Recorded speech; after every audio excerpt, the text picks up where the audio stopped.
start a business on the side of a successful career. So today we have two panelists. We wanted to limit it a little bit because we want to make sure that you guys get the time that you need and the info that you need. And so I'm not going to talk a lot after this. You only get me in the beginning. I want them to actually tell their story. But both of these guys, I knew them, from before today, and it's been amazing just seeing their journey and being part of their journey.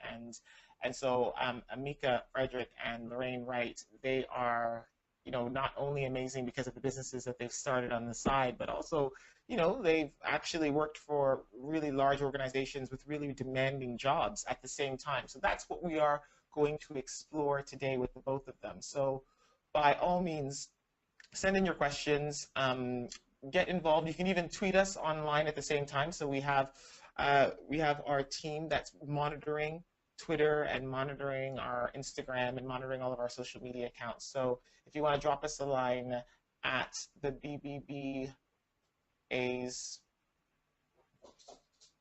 yes, at the BBBA's awards online, and then we will make sure. But I'm going to keep on mentioning that throughout the time. So have a list of all of your questions, but for now, Emeka, I'm going to start with you actually. Can you talk to us a little bit?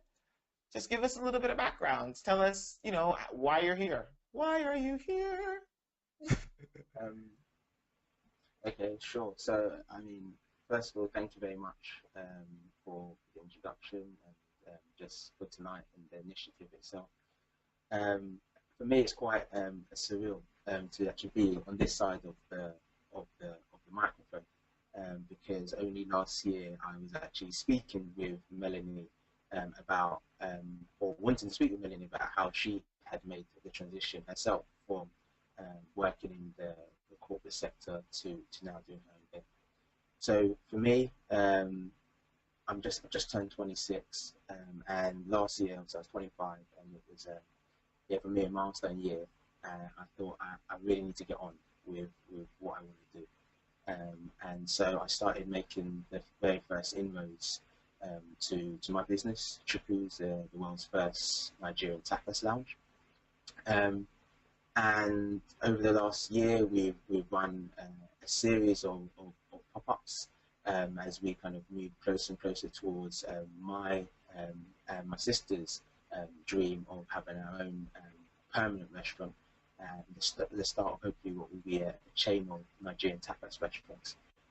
Ultimately, I started this whilst I was working at Accenture, which is the world's largest management consultancy firm.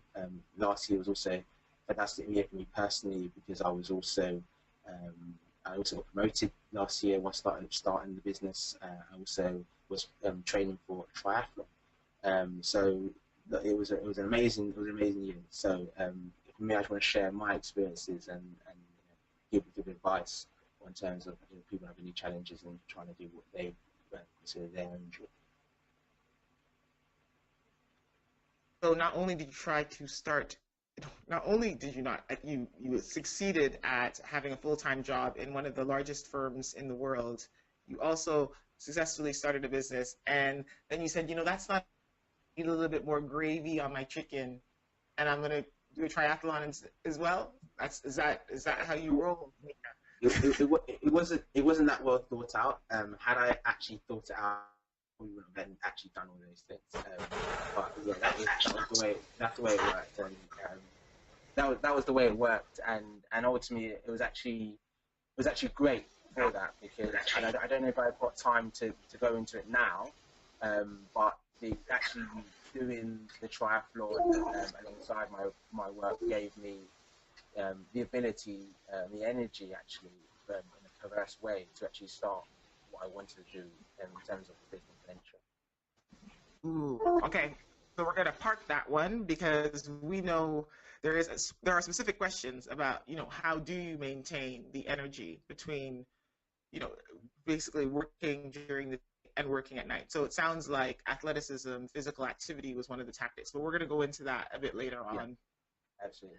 But so thank you so much for that, Emeka. And then moving on to the wonderful Ms. Wright. Thank you, Mel. So I think just to echo Emeka, Do you have Sorry. an echo? No, no, it was to echo Emeka, but I think you paused at that point, but I think Okay. it's rebooting now.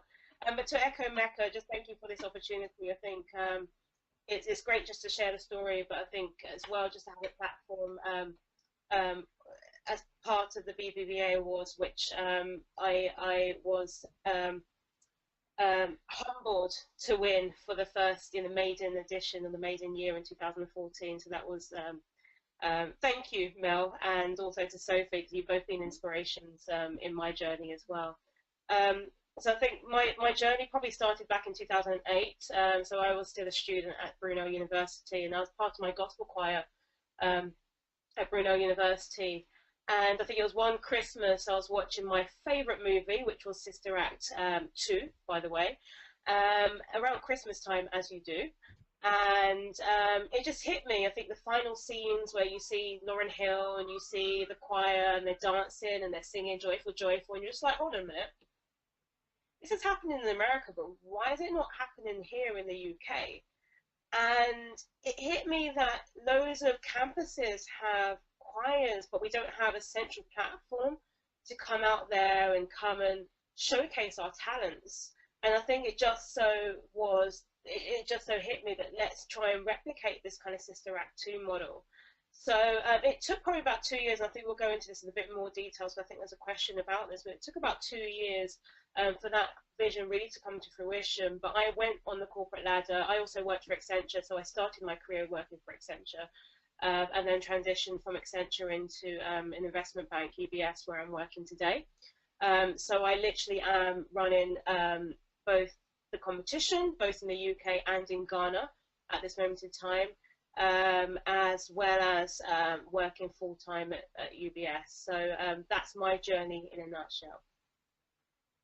Oh, so you wanted to go international as well. So, like Oh, Emeka, yeah. you said, "Oh no, it's not okay for me to just do this. Let me just, branch out and do even more, and let me go to Ghana as well and have a multinational organization as well." Yeah, something like that. I think Yes. that's where my origins, and I think I just wanted to. We are. I mean, that's our vision. We really do want to take this model out there to on a global platform. So yeah, that's our stuff. Thank you guys so much because, I when I hear you, I feel intimidated. I feel intimidated in terms of just how the success that you've had in such a short time is it's not easy. And so that's what we want to get to. I want to be able to really give the people who have dialed in and logged in today some real strategies so that they can do the same thing. You don't dial into a podcast like this or a webinar like this if unless you have an idea yourself. There's something that is on your heart, and so I want everyone to not just walk away inspired by you, but I also want them to walk away with, yeah, they can do it as well. And so if you guys can be really open and honest and frank, and I'll try to do the same as well, in where I can, so that we can leave people with real kind of nuggets of wisdom that you've learned along the way, so they can navigate the path. So you you both actually in your intro how you started with your business idea, but how did you decide to do like one or the other? So what were the circumstances that led you to say, okay, I'm going to do this and I'm also going to do this as well? So for me, the Black British Business Awards, there's, with the amount of money that I needed, the investment that I needed, I didn't have that money. I was just finishing off my student loans.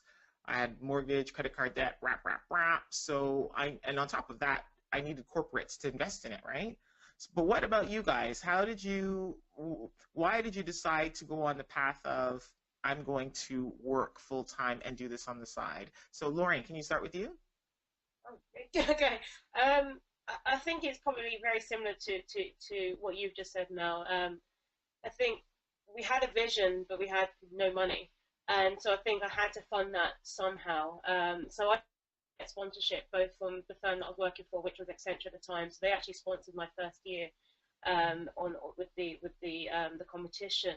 but it wasn't enough really to sustain me and my life. I also have a mortgage, credit cards, etc., exactly the same as you. I think it has to be realistic, and realism at that point was I need to be able to pay off my student loans. I need to be able to support myself financially while setting this up. So I think it was exactly the same reasons for yourself. That was pretty much my rationale for I continued. But even more so, my company is more around events management, and my job is project management. They complement each other. So I think what I was able to do is basically leverage the skills both at work as well as business, and really they kind of worked in tandem almost, because anything I learned at work, I was able to then use that also in my business and vice versa. So I think for me, it was, I think those two strands, it was both being able to leverage the skills that I've learned and continue to learn at work, as well as the financial sustainability. So that for me was the reasons. And you're right, it does sound really complimentary, because starting a business is actually, almost project management. You can not nail it down to tasks that have to be done and execution really of an idea. And what about you, Emeka? How did you decide really? Why did you decide to go down this path? So I don't know. I think you just broke up there, but I hope we're still clear on the line. So mine was a little bit different. Yes, making sure that I kept afloat personally was important to me. But the big difference is that I live at home. I still live at home. So that was a huge advantage ultimately. At the same time, I was very early in my career.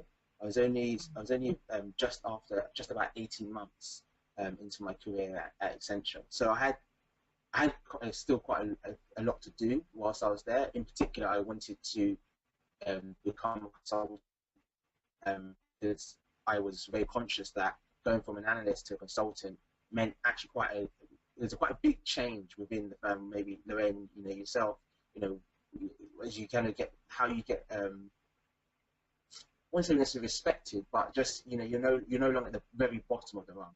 And also externally, if things, and this is about having a backup plan, if things didn't go right with this venture, at least going back into the market as a consultant, I would be in a lot stronger position. So for me, it was very important that I actually got to that level, and so that's how the kind of things were happening in that period of time. And I think the other thing about my business was that, yes, for the end goal, there is very much a need. There will be very much a need to secure investment, but to do what we've done so far, actually, we could do it fairly low at low cost. I needed, yes, some of my kind of monthly income to be pumped up into the events, but we quickly could generate a revenue from turning our food product that we cook into product that we sold, and then using that money to invest for our next event and scale it that way. So the actual pop-up model in itself lends itself to can be, if done well, self-sustaining. Now, as I said, ultimately there will be, for the next jump, there will be an investment, but to do this initial kind of piloting, what I always like to call the minimum viable product, there wasn't a need to kind of have some heavy investment, so I could kind of continue doing what I was doing as my job. Okay. So yeah, you went in. So basically, because of the way that you have, because of the product that you've chosen, the service that you've chosen, you've actually modified it so that it could fit into. You've de-risked it for yourself, didn't you? Pretty much. You know what? I didn't de-risk it for myself. So what happened was, as I said, I was turning 25. I basically freaked out. And I was like, and hence why a number of things happened.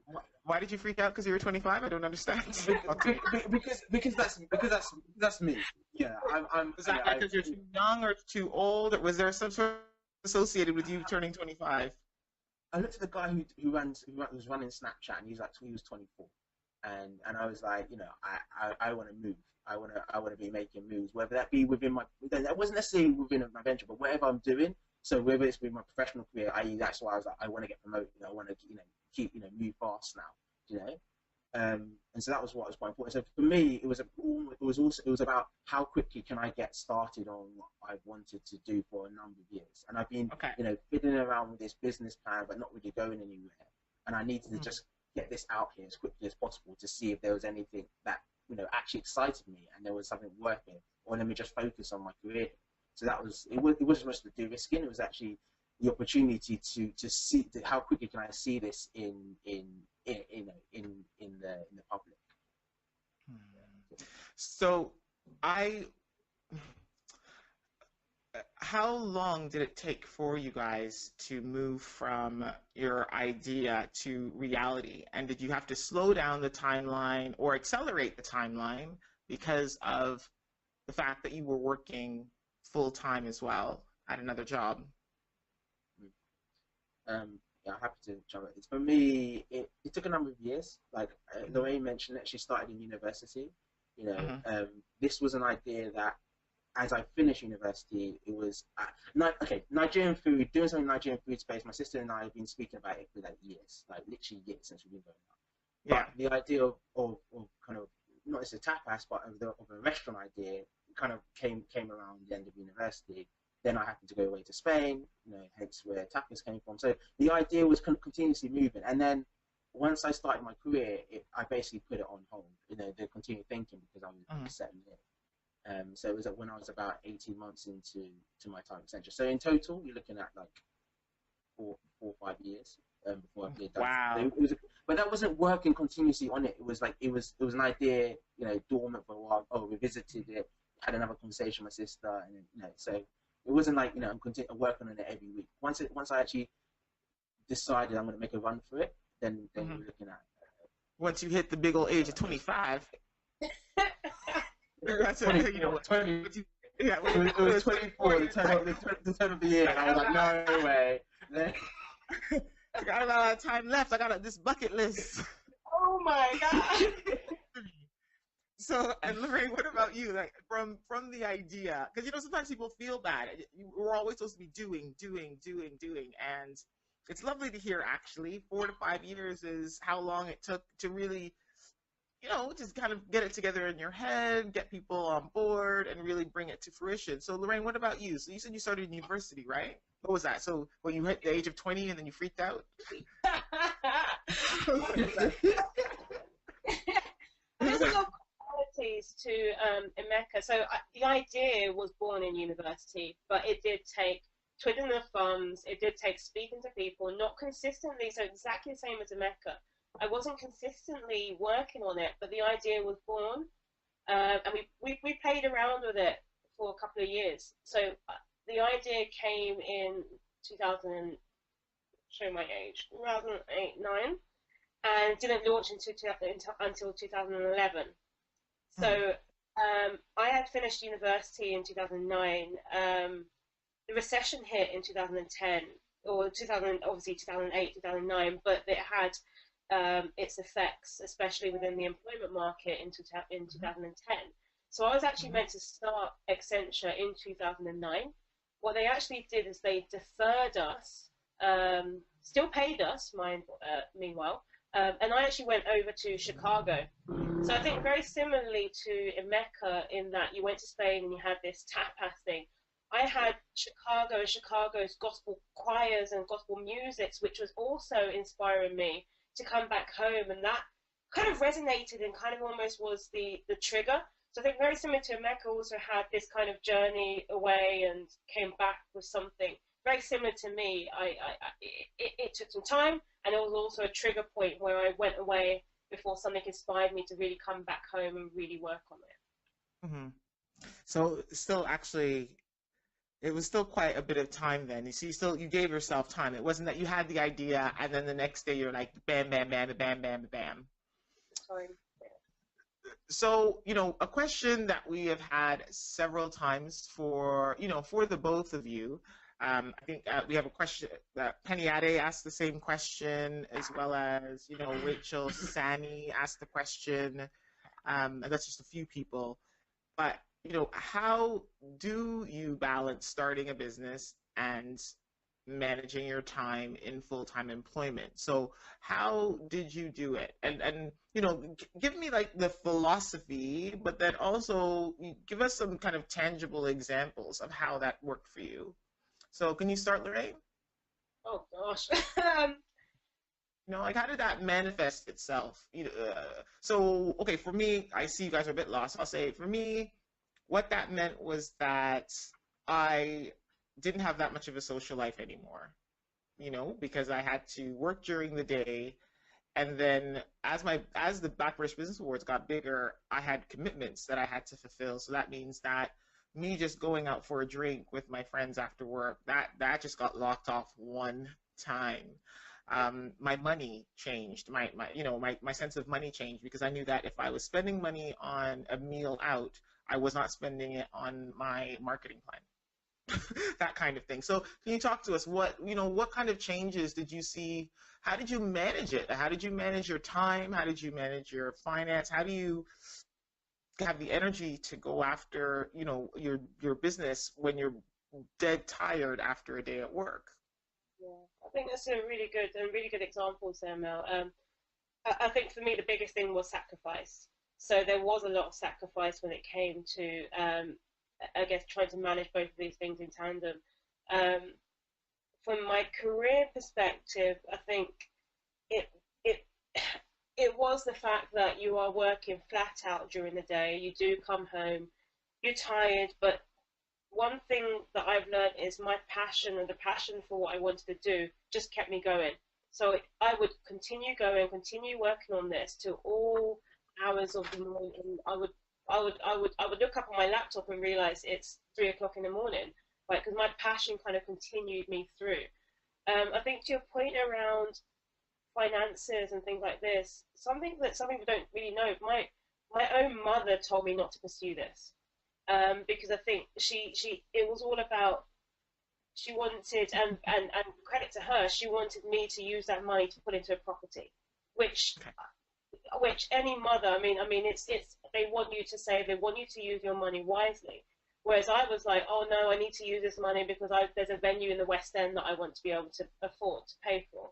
So I think our first event was in the West End, which was like, yeah, that was something that I was able to say, look, I saved up for that. I used hard-earned cash for that. So that was something I was able to really be proud of. But I think for just the whole management of it, it was around time management. It was around sacrificing. It was really around being able to say no. Sacrifice? I think the same things as you know. I think not being able and the problem is, still to this day, I'm still having to sacrifice the same things I sacrificed back then, which is really strange. But not being able to go out to birthdays or to drinks after work, or even my own fitness regime. I put on so much weight because I wasn't able to go to the gym when I wanted to.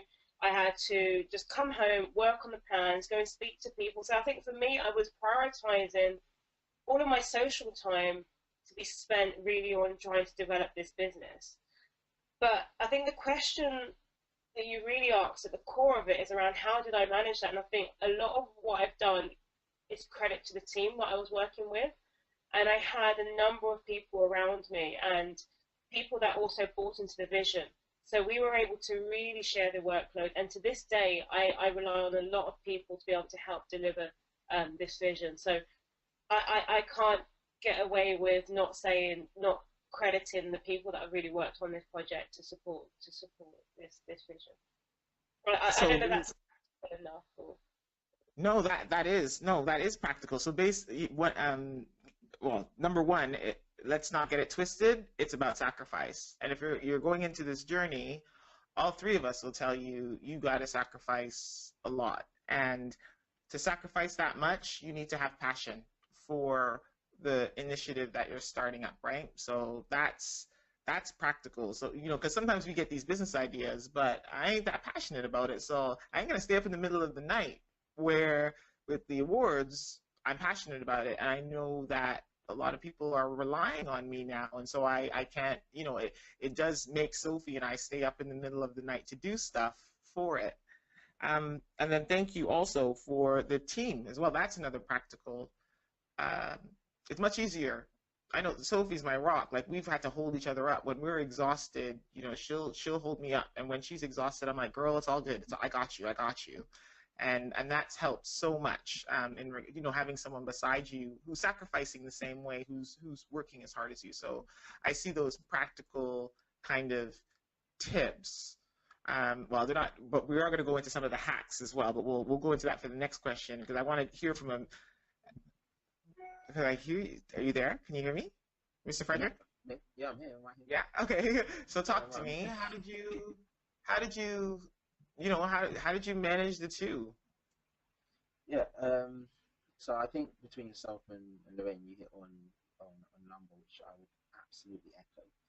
Sacrifices. The one I wanted to especially just talk about was the team. For me, my team primarily is my co-founder, my sister, and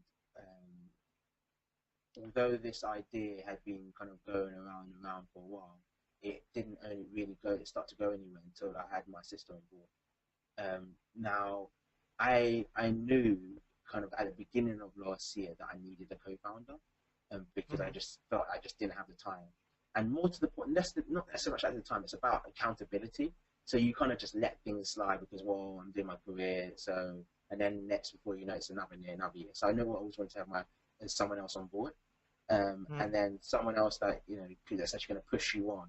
That's I mean, it's just great. And as you say, someone that's going to hold you up as well, because there's definitely some difficult times. So it's cool. A couple of other things I just wrote down. Momentum was kind of quite key. So I remember one of my friends who had just started his own business and was talking about just doing 15 minutes each day. You know, like, you know, don't necessarily have to commit to doing an hour, but, you know, but don't leave it just to doing 4 hours a weekend. You're gonna be tired. Just do a little bit each day. Reply to an email. Check out this bit of research, or, you know what I mean, just do a little bit. And what happens is when you do that 15 minutes, you start to feed. You know, I like to talk about feeding the passion. You feed that passion, and then suddenly that 15 minutes spirals into 30 minutes, and spirals into an hour. And then suddenly you're doing, as Melanie said, you're up all night because you're actually excited about this. But you just commit to that 15 minutes. And the thing about committing to that 15 minutes is, if you are really that tired, once you've done 15 minutes, where you achieved your goal. So you actually can say, well, good, I've done what I had to do. So that momentum, I think, is key. I think I already touched on it before. You have to have energy for this. And for me, actually taking on this triathlon, you know, and just to be clear, I wasn't truly doing the triathlon at the same time as I very much started the business of Things Got Going. Now he's trying to back out people. He's trying to back it up. Trying not to make it feel so bad. So the point was that I started this training because it was helping me build a capacity to do things outside of my work. I found I had more energy.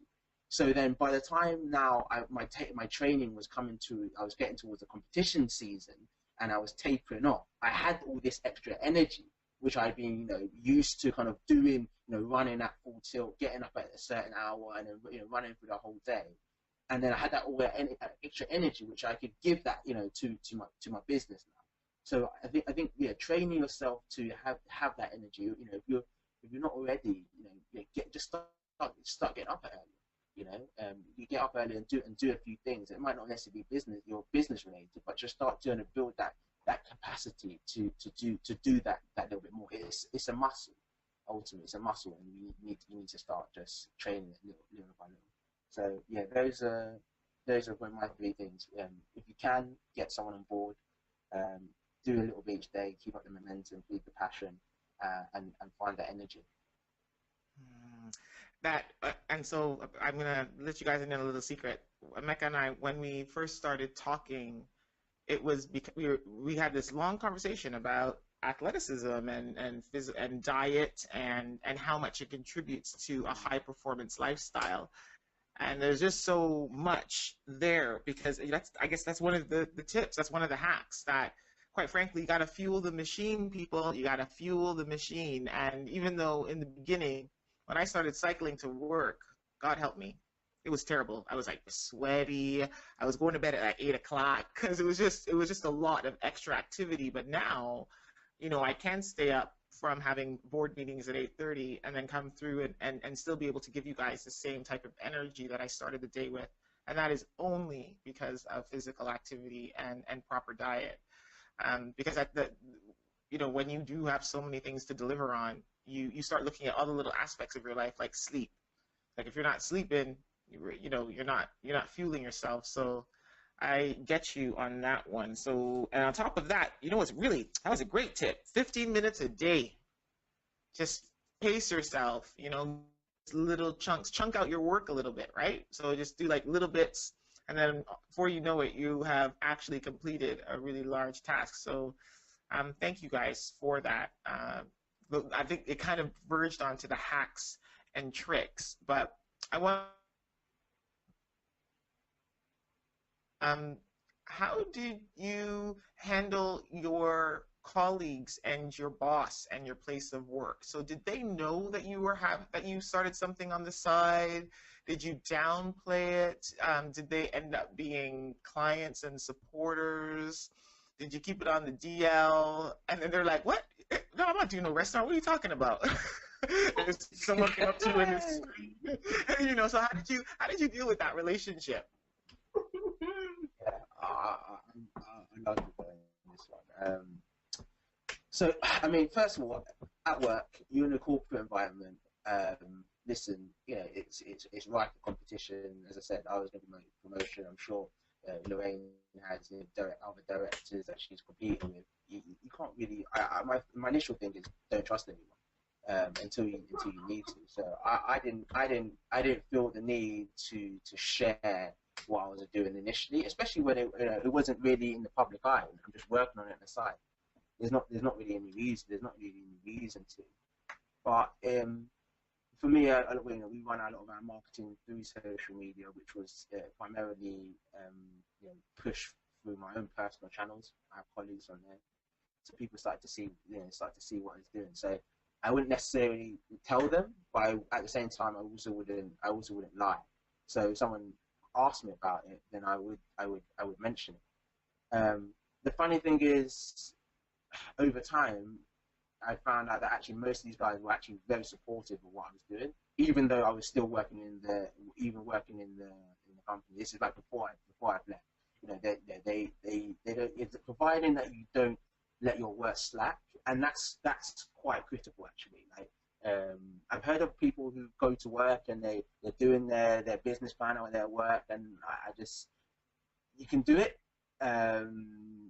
You be very, very careful there a bit, because if you get caught, like it's just not worth it for your own business, your own career, your own reputation. It's just not worth it. I think you can be more creative. You can get up early, you can leave early, and so to do those kind of things. But yeah, I mean, I think primarily, critically, if you don't let your work slack, and they see that you're still willing to put in the hours to meet the end of that project, and that you're just using your own weekends to do whatever you want, they openly won't have they shouldn't have a problem with it. At the same time, I think it's always best to err on the side of caution. So unless you have to, I wouldn't personally share. Okay. And so the last thing, they are now actually very supportive, and a lot of them have now become customers, and some of them will see them as mentors. So it's been very good. So that's what's up, people. Pretty much, you don't necessarily have to shove it down people's throat, but you don't have to lie about it either if someone asks you. I gotta say though, Emeka, if I recall when we met at, because I was at Accenture giving a panel, and Emeka came by all stealth. Like he was stealth. He was away from the rest of the crowd. He was almost whispering. I was like, well, who's this weird guy trying to whisper to me? Like, yeah, I want to talk to you about starting my own business. I was like, who's this? He was just so stealth. He couldn't stay that night because he couldn't stay for the panel. So he wanted, just to touch base with me so that we could talk afterwards. And I longed it out because, as you guys know, stuff is busy. And so finally, when we did connect, I always wanted to ask you about why you were so stealth, because it was a little bit ninja. It was a bit scary. I was like, it was a little bit like, oh, this guy, is he serious or not? And so was that part of the stealth operation, or was that? So I think not really. I think ultimately it was just where we were. It was an event which I couldn't stay at. So this was an African Caribbean Society event, and I was quite involved in it. So people were expecting me to be. Okay. I kind of wanted to just meet you, exchange contact details, and be able to pick up a line. So my stealthness was actually about kind of how about getting in and coming out with And getting out. And getting out. Yeah, it wasn't so much about, because I didn't really say anything that I was looking to do at that time. And I'm trying to think. It was October. So no, Yeah, I had started. So Okay. yeah. So, Lorraine, we have a lot of questions from you in regards to just, number one, okay, actually, no, I'm going to go back because you know what, they're going to kill me if I don't answer or if I don't ask you this question. How did you transition from a competition into hiring out your choir to X Factor? And have you met the big boss, Simon Cowell? Shout out to the person who asked that question. They didn't leave their name.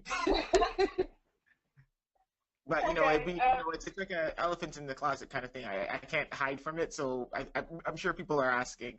You might want to give a little bit of a story, just a little bit, just to explain why they'd be asking that. Sure. So so I think we originally started this University Gospel Choir of the Year as a competition. And it just so happened, I think by the grace of God, that one day I was speaking actually on a panel back in 2011, I believe, at my old university for Elevation Networks, which was the Great Debate Tour. And it just so happened my phone was ringing, but my phone was just buzzing like never before. And I thought I had to excuse myself, and I went out, answered the phone, and it was like, "Hi, this is so-and-so from the X Factor. We are wondering if you could provide us with a choir to support us on stage for this contestant." And God is my witness, it just happened like that. To this day, I do not know how they got my number, but ever since then, every time the series comes on, we are the in-vision choirs that support the contestants, both on the X Factor and on Britain's Got Talent every year. So Britain's Got Talent was probably the last thing we did in, when did Britain's Got Talent happen? March or somewhere this year? So we tend to do about 4 or 5 shows with those TV series every year. And that's literally how it happened. So we supply them. We have a huge network of choirs. So I think they rely on us to be able to bring together our core competence, which is about being able to bring together good talent from across the UK. Have I met the big boss? So he is obviously there when we are filming. We don't get the chance to speak to him like that, but by God's grace, last year we were called to do Tech Santa commercial for ITV, and that was actually filmed at Simon's house. So we got the chance to go to Simon's house last year and film. So around Christmas time, you might have seen some commercials on ITV with choirs. That was my choir with Simon and the rest of the judges as well. So yes, is the answer, I guess. But that was.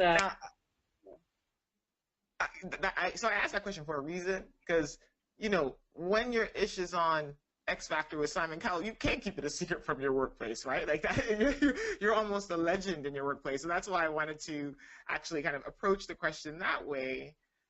What you're doing in terms of the amount of people, the scope, and the spread of it, you can't keep it a secret. And on top of that, it's also quite difficult sometimes because it's quite secular at work, where it's a gospel choir, and so how do you navigate that? Do you tell people actively, or do you keep it on, just kind of keep it a secret? How do you explain when you have to go to Simon Cowell's house? Like, how does your boss, what do you tell your boss? Like, do you tell your boss or do you just call in sick? But then he sees you on TV and you're just like, well, you could have told me. Like, how does that work for you, right? And was it always that way, or did it become easier once you just see why got, was basically getting bigger and more recognized? How do you tell Um, your boss? And you can't lie, you can't call in sick. Alexa had some really, really good points that I wrote down, because I think I tried to keep the two very separate. And for all intents and purposes, you do, let's not let's not lie to ourselves. We always do have to keep up pretenses when we're at work. We do have to keep up our appearance, rather. Sorry, I should have used that word. And I think that's about making sure that we do remain professional. We are delivering the value that we need to deliver for the company that we're working for. So in my position, I've always had to do that. Do I tell my bosses? No. Do I invite some colleagues to my events? Yes, and they come and they love it, and then they end up telling my bosses anyway. But our firms are so big that I've had to go to some of our heads of sponsorships and people like that to go and tell them, because I've landed sponsorship from them. So the company will know about it in a roundabout way. Do my close colleagues know about it on a day-to-day basis? No. But one thing I have learned is that I have it very, very, very visible on my CV. And I do that for one main reason, because when I do go for internal jobs within the company, of course, when you go for jobs into the company, they ask for CV. They ask, what's this all about? And I think what that demonstrates is my ability to manage my time. It demonstrates my ability to run a project. It demonstrates my ability to manage teams. It to manage finance. It demonstrates my ability to negotiate, to market myself, to everything, all the skills that these roles would require from you. And then they ask the question, so how do you manage it? And my answer to them is also, I don't have a family or children to look after. So at the weekends, I'm not looking after a child like you probably are at this moment in time. Of course, by God's grace, that would happen. But at the moment, this is my baby. So that's how I answered it to them. I say, this is my children, this is my family. This is what I'm working on. The same way that you go home and you're with your family is the same way I'm home and I'm working with my baby. So that's how I respond to it when it comes to something like that. I hope that answers your question. No, that it was a lovely answer. Thank you so much for that. Because it's exactly what it is. It's birthing something and raising it up, and then hopefully it'll walk a little bit and start running, and it'll go to school so that we can get some time back. I'm hoping for that day, guys. I'm still waiting for that day. I was like, it was going to come a bit sooner than this, but things just keep on getting bigger and going harder and faster. So let's, in terms of your own personal development, so you guys have talked about, making sure that you deliver on your role, making sure that, you have a great kind of team and support system around you, some of the tips in regards to making sure that you have physical activity to make sure that you have enough energy, making sure that you are not shoving it down people's face, but then you're also not lying about it. So there's that kind of fine balance of, bringing your whole self to work, but not necessarily, singing with your choir in the lobby, for example, even though I'm sure they'd have you do it. So in terms of your own personal development, though, what do you have? Because we're about to, oh, gosh, I can't believe it. Time's almost done. So by Tara Long wanted to find out, what are your top tips, or 3 top tips on personal development? But I'm going to ask you for 2 each. But thank you, Tara Long, for that. What are your 2 top tips each in regards to your own personal development? How do you keep on growing and learning? I might take that because I know Tara. That's my events. But anyway, I think the first one that I have is challenging yourself and challenging myself. And I think it's a little bit weird for me, but I'm in a position where you do have to present, do public speaking, put yourself out there. But it's really, really weird. When I was at university and the first couple of years of my career at Accenture, I was very confident, able to deliver those public speeches, be able to do that. And it kind of dipped a bit for some time where I started getting a little bit nervous. And whenever I go in front of large crowds and be able to go and deliver speeches, but now it's kind of picked back up again. And I think that the main reason behind that is really constantly challenging yourself. And I think at that time where it kind of dipped, I wasn't challenging myself. I wasn't putting myself out there. I wasn't. It's almost like if we're using the analogy of personal fitness, it's almost like training your muscles, right? If you don't keep it working, it's not going to stay there. You don't keep training it, it's not going to remain. And I think what I found is that I wasn't constantly challenging myself, constantly training myself to deliver. And I think that's when I found that dip. So I'm just conscious of time, so I'll probably just move on to my next one.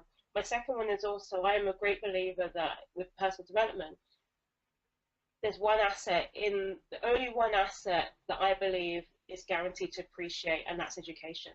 And I think for me, I've put myself back into education now, studying part-time. And I think for me, that's a way that I'm also personally developing myself, challenging myself to go out of my comfort zone, to meet new people, to network, to build myself as an individual. And I think those are the two fundamental things that I think is probably what I've done in terms of personal development. Okay, so basically keep on developing, keep on growing in two ways. It's either challenging yourself and trying new things, doing new things. But then one of the key ways that you've challenged yourself and grown is through kind of continuing your education process. Because, oh, I'm sorry, she didn't mention this earlier. Yeah, she doesn't have enough to do. She also went back and is studying for her MBA as well. Yes, Lorraine Wright is also doing an MBA. So it just doesn't, it doesn't seem like it's going to stop for you, does it? So I'm gonna give you the question in advance about what's next and what's your vision. So you have time to think about it. And I'm gonna go over to Emeka or talk to me and let me know what are your top 2 tips about where you are on, in terms of your personal development and just in terms of that continuous growth. How do you fit it in? How do you manage it? Yeah. So my top one by far is mentality. Mentality for me is everything. I always think about, I'm a big football lover, and I always think about these top football players, and there's often a lot who kind of, when they were a youth, they weren't the biggest star, but they've become the biggest star. And if you look at them, a lot of the time it's because they just had the right mentality. They were just really disciplined. They were always looking to improve in this little thing. And for me, I just think that you just spend time trying to improve different aspects of your mind. Trying to make sure yourself you're the most positive that you can be, and the amount of times that kind of what happened to Lorraine, those kind of serendipitous events happen more and more. So you're positive and you prime your mind to see those opportunities. Build your resilience, because you're going to need it, because it's going to be hard. I just can't. For me, I can't stress enough about trying to control this part of ourselves. We spend so much time on other areas of our physicality, but this is the most important muscle that we have. And the other thing for me is quite personal. Because can we stop on that for a second? Because both Sure. of you guys are you're scaring me, and Linda has also pointed out the same thing. So thank you so much, Linda, for putting, because this is, how do you guys keep going? There's got to be a point when you are tired, when you are exhausted, when you feel like you're getting no kind of love, you're not getting anywhere. What on earth do you do to motivate yourself to keep going? So it's tough out there. It's not like people are walking around trying to looking for people, or looking for someone, looking to invest in a Nigerian tapas restaurant. It's not like people are walking around looking to invest in UGCY. Like, when you and a lot of people are not doing what you are doing. And so how do you motivate yourself when things are tough, when you're tired? Do you ever get into a funk? Like, and I want you to be really honest with people, because sometimes, what I don't want to do with all of the success that we're shining a light on, I don't want to deter people from it, but I want to be real with people and say, when I'm in tears and and I can't get a sponsor for the awards, or no one's answering my call, what do I do? And I say thank God for Sophie, because usually we kind of were this way or that way, so we can hold each other up. Or I make sure that I work out, because everything's better when I work out afterwards. Or I make sure that I go to sleep. I make sure I take a step back. There are things that so what do you guys do when things are tough? What do you do when things are tough? Okay, so I think two things you mentioned. Sleep, yeah. Often things are feeling worse, and I'm feeling more tired because I probably haven't slept, and it's been so. I try to get some sleep, because I'm not, trying to do that. My family are really important to me. Like, I mean, my mum, my dad, my siblings, they're really important to me, and I think knowing who's important in your life and who's gonna. Typically, when things are bad, you're drained of the positive energy. So you almost need to, as you talk about refilling the machine, you need to, refill it with that positive energy. So, whether that's your sport is where you get positivity. For me, spending time with my family is really important. The other thing, which is quite personal. So just, I know if you were tweeting on social media, I would appreciate if you didn't do that, didn't kind of put it out there. I practice gratefulness.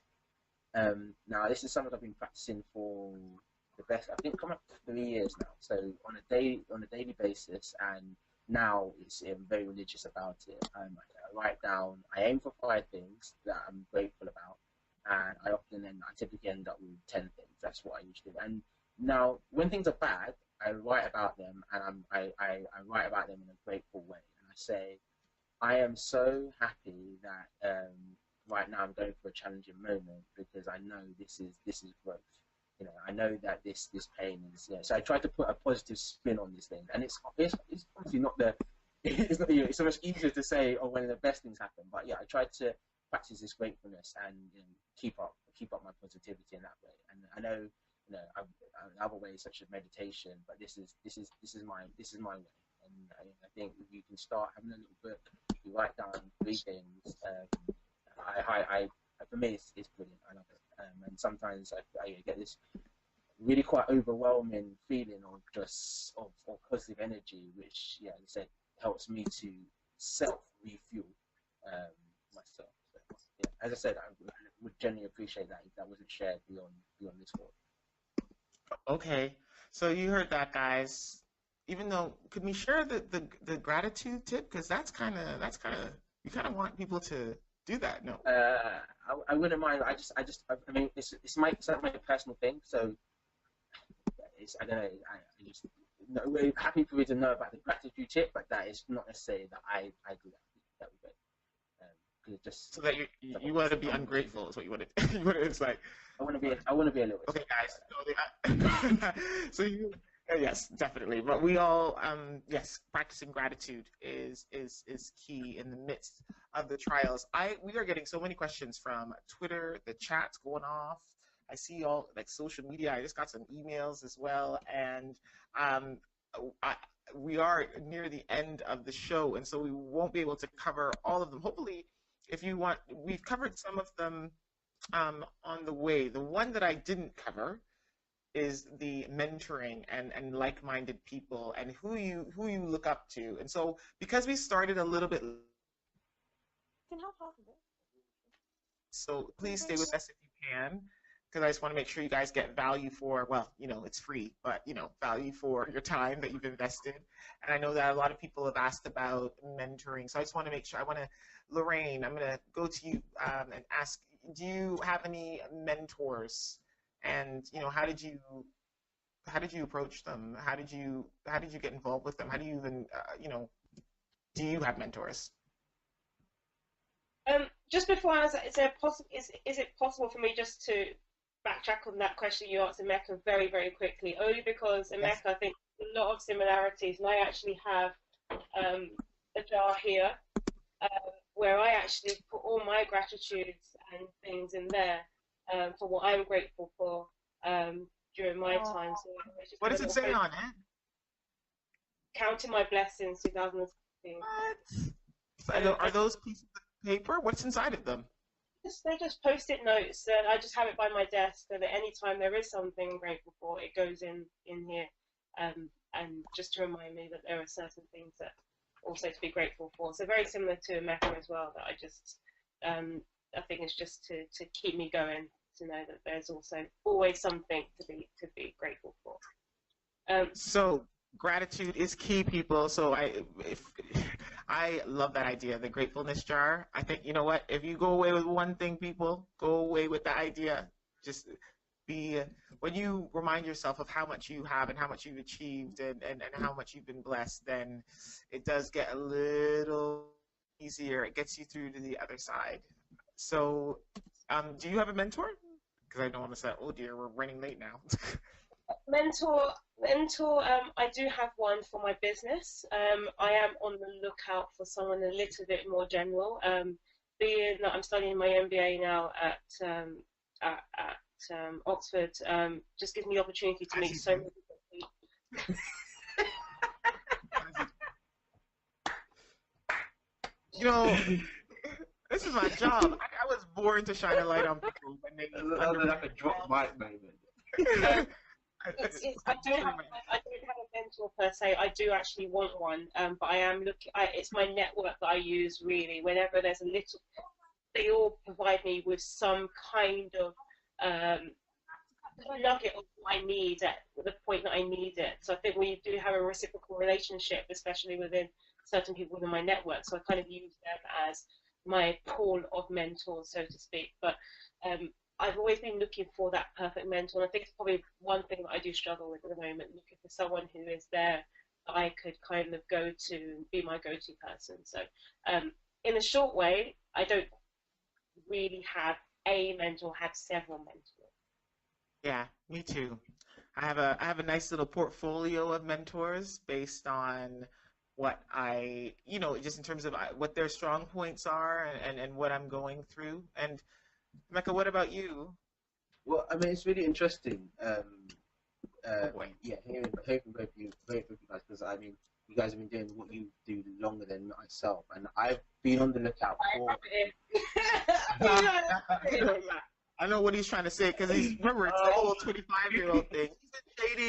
He's shading everyone over. I'm just gonna be guys. Obviously, I'm gonna dig myself a deeper grave. But I think I've been on the lookout for this unicorn mentor, and I haven't really found it yet.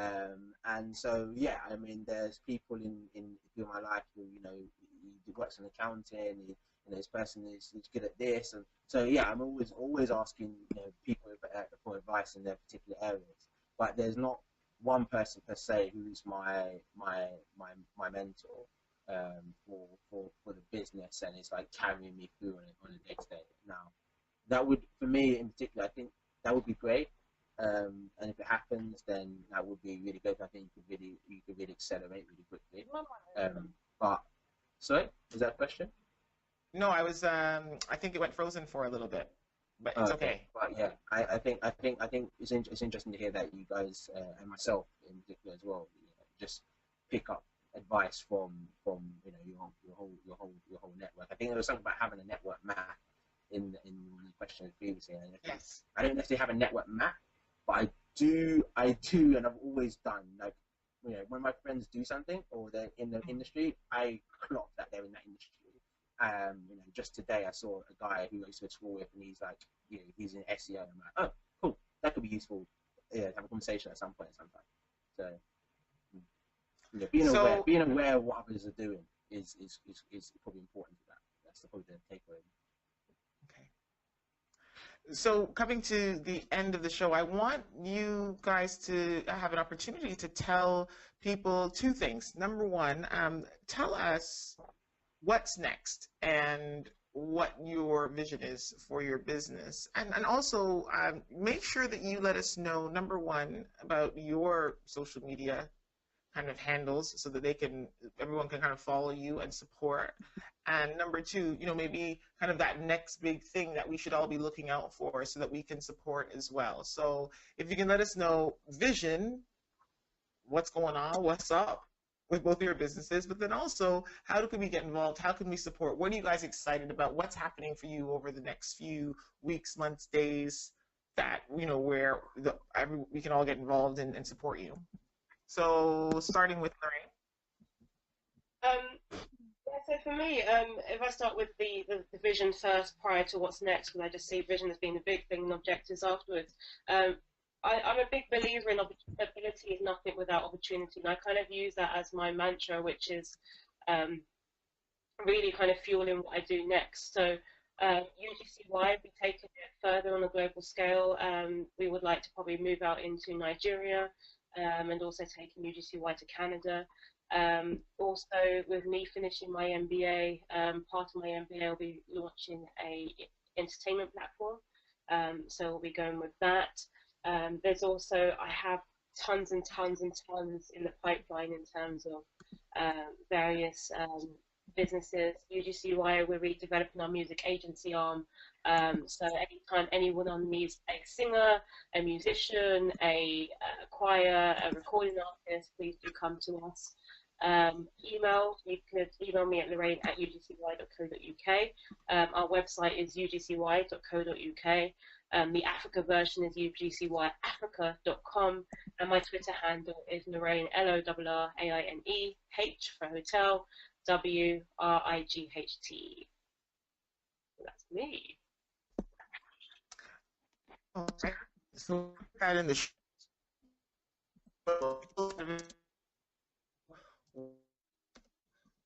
Lorraine Wright. Thanks so much for being so frank and sharing that. It's just so helpful. Communication and sharing in this way. And so thank you for taking out the time on a Monday night to sharing, everyone. I'm going to stop my webcam for a little bit because I know it's saying that I have a slow connection. I want to make sure that everyone hears. So talk to me. Mr. Frederick. Yeah. Emeka, can you tell me what you're excited about, what the vision is for Chukwu's, and tell me, what we can look out for?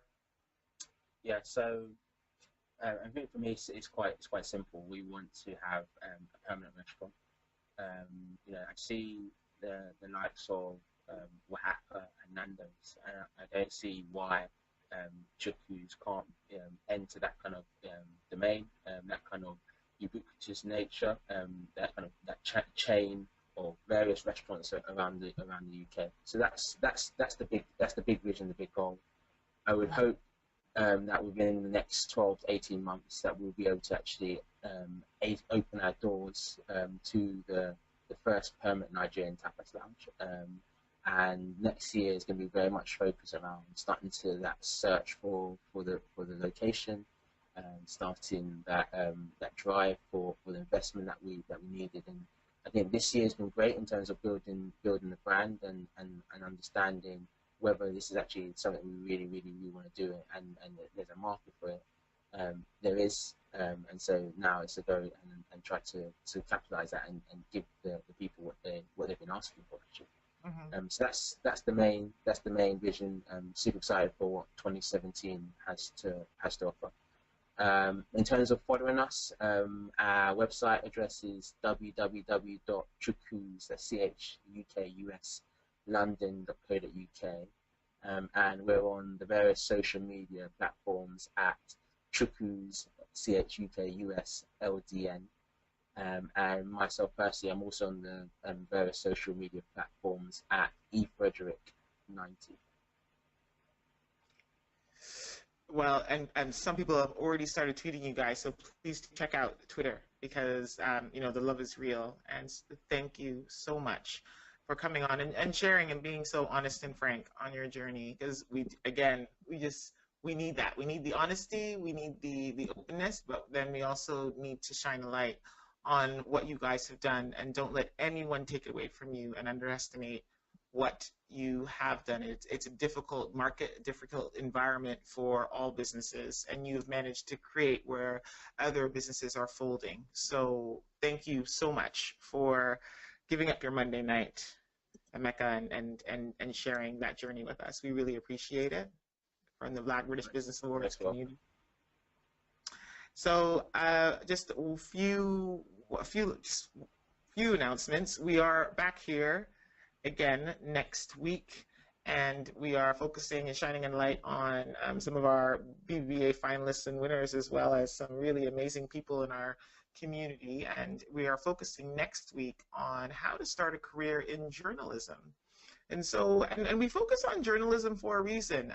Journalism, media, really, really important, because there are a lot of people who are doing amazing things, but we don't necessarily get to see the images of them. And we try to make the Black British Business Awards an antidote to that, but getting ourselves into media roles is just so important, and telling stories is such a part of every every community's heritage. And so that's why we want to focus on that for next week. There's been a real demand. So please register in advance, and also give us your questions, because we have an absolutely cracking panel. Again, this webinar and this recording was brought to you by our beautiful, amazing social media strategists, mysocialmediapa.co.uk. They can help you out with your internet and social media needs. And it's another game, guys. It's another game. Sometimes you need to, well, with small businesses, you need to outsource as much as you can. I'll tell you that one time. There was no way I could manage the doing as well as all of the communicating. I couldn't learn about everything. And so I got an expert strategist in-house, and they have helped us, for example, set up things like this, which is, just helping us reach a whole new audience. And so visit them, and they can help you and your business as well. And I think that's it for the announcements. Come to the Black British Business Awards, tune in, support at the BBB Awards on Twitter, support us on Instagram. We really do need to all speak with one voice. Tell us what you want to hear. Tell us the people you want to hear from, and we will use our power, our collective power, to make it happen. Thank you so much for tuning in tonight. I'm sorry for running a little bit late, and I'm sorry that the connection went down at the last minute, because I always want us to see our beautiful brown faces on the screen. But hopefully you've gotten so much information, and the recording will be available with the show notes as well on the BBBA website. So again, thank you to our panelists, and thank you for tuning in. Bye, everyone. Thank you. Thanks, guys. Bye, thank you.